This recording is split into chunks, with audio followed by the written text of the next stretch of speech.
I took a night shift at a hospital that closed 9 years ago, and the rulebook had my name in it. My name was not written but printed on a roster page covering the next 12 months, and the page was dated 3 weeks before I ever applied for the job.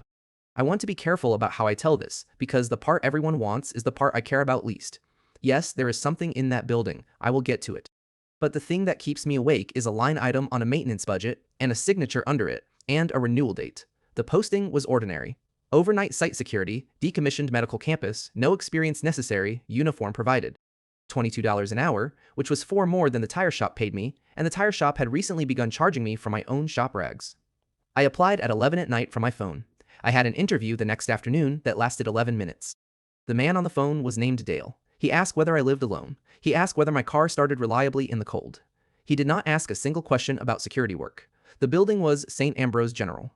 It closed 9 years ago and it had not been touched since. The windows on the lower floors were painted over from the inside. There were weeds coming up through the seams of the ambulance bay. The letters had been taken off the front of the building, but you could still read the name in the clean brick where the letters had been. Dale met me in the lot at 9:40. He gave me a ring of keys, a radio with a dead battery, a flashlight, and a green 3-ring binder. He told me to check the cameras, walk my rounds on the schedule, follow the binder, and not improvise. He said the only rule that really mattered was that I could not leave before 7 in the morning.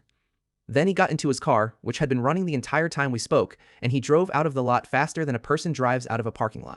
The security office was on the 3rd floor.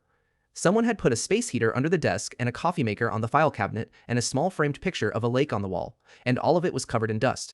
I sat down and I opened the binder, because I was early and I was nervous and there was nothing else to do. The first sections were what you would expect: fire, medical emergency, trespass, chain of custody for found property. It was written the way corporate documents are written, in that flat voice that has been through a lawyer. There was a table of contents. There were laminated tab dividers. Somebody had cared about this binder. Section 4 was called Site-Specific Standing Orders. Rule 1 said that rounds began at 15 minutes past every odd hour, not the even hours, not on the hour itself. 15 past the odd hour, every time, no exceptions, and if you miss one you do not make it up.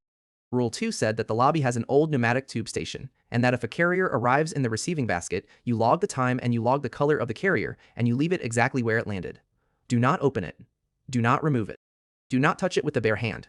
Rule 3 said that if the elevator arrives at your floor without being called, do not step into it and do not look at the floor of the car. Stand back and let the doors close by themselves. Rule 4 said that if you hear your name called from a stairwell, you say the word no once, out loud, in a normal speaking voice, and then you walk back to the office. Walk. It said the